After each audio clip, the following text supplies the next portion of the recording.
أعوذ بالله من الشيطان الرجيم. بسم الله الرحمن الرحيم. صم بكم عمي فهم لا يرجعون أو كصيب من السماء فيه ظلمات ورعد وبرق يجعلون أصابعهم في آذانهم من الصواعق حذر الموت والله محيط بالكافرين. يكاد البرق يخطف أبصارهم كلما أضاء لهم مشوا فيه وإذا أظلم عليهم قاموا ولو شاء الله لذهب بسمعهم وأبصارهم إن الله على كل شيء قدير. يا أيها الناس اعبدوا ربكم الذي خلقكم والذين من قبلكم لعلكم تتقون الذي جعل لكم الأرض فراشا والسماء بناء وأنزل من السماء ماء فأخرج به من الثمرات رزقا لكم فلا تجعلوا لله أندادا وأنتم تعلمون. وإن كنتم في ريب مما نزلنا على عبدنا فأتوا بسورة من مثله وادعوا شهداءكم من دون الله إن كنتم صادقين. فإن لم تفعلوا ولن تفعلوا فاتقوا النار التي وقودها الناس والحجارة أعدت للكافرين. وبشر الذين آمنوا وعملوا الصالحات أن لهم جنات تجري من تحتها الأنهار كلما رزقوا منها من ثمرة رزقا قالوا هذا الذي رزقنا من قبل وأتوا به متشابها ولهم فيها أزواج مطهرة وهم فيها خالدون. صدق الله العظيم.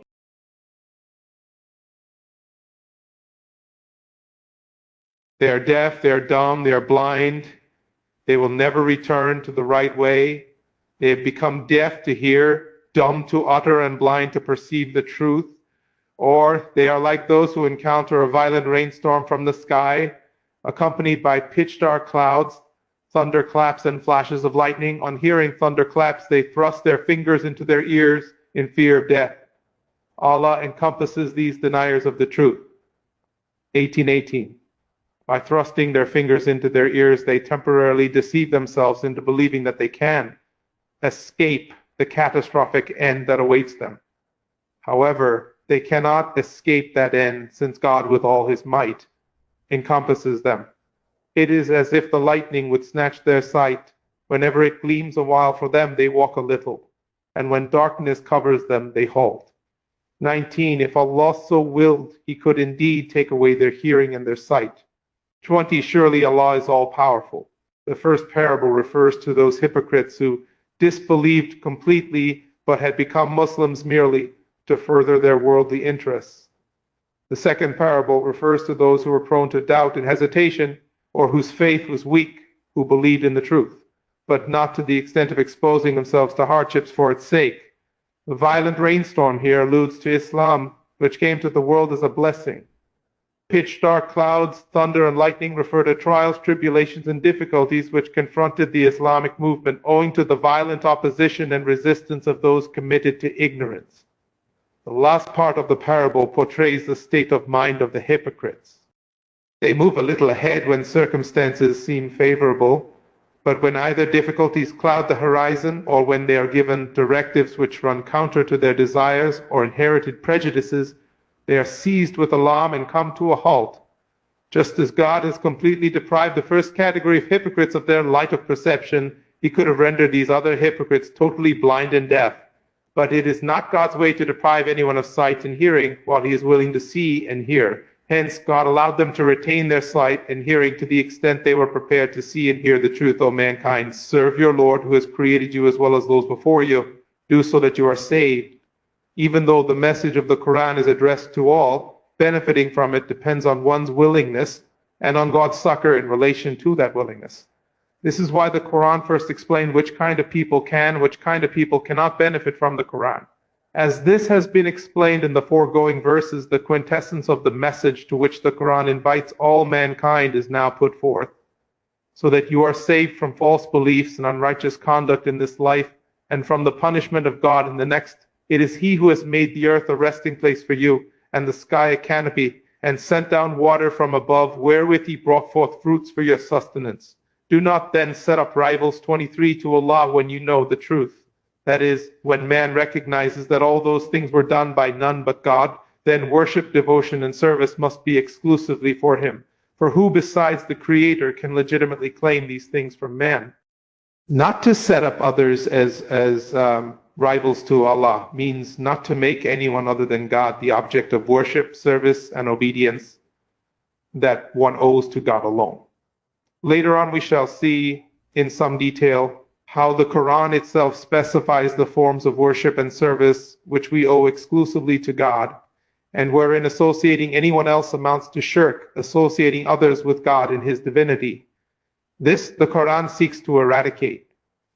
If you are in any doubt whether it is we who have revealed this book to our servant, then produce just a surah like it and call all your supporters, and seek in it the support of all others, save Allah. Accomplish this if you are truthful. Before this, in Makkah, opponents had often been challenged to produce anything of comparable merit if they believed the Quran to be the work of a human being. In Medina, the same challenge was reiterated. But if you fail to do this, and you will most certainly fail, then have fear of the fire whose fuel is men and stoners 25, and which has been prepared for those who deny the truth. This suggests, in a subtle manner, that in the next life not only will the unbelievers become the fuel of hellfire, but that the same fate will befall the idol stones they worshipped and before which they had prostrated themselves. They will then know for sure how far their idols had any share in Godhead. O Prophet, announce glad tidings to those who believe in this book and do righteous deeds in accordance with its teachings, that for them are gardens beneath which rivers flow. Their fruits will have such resemblance to those of the earth that whenever they will be provided with those fruits, they will say, "It was this which was granted to us on earth before." 26 For them there shall be pure spouses, and there they shall abide forever. The fruits of paradise will not be so exotic in appearance as to be unfamiliar to people. They will resemble the fruits to which human beings are accustomed in this world, though infinitely excelling them in delicacy of taste.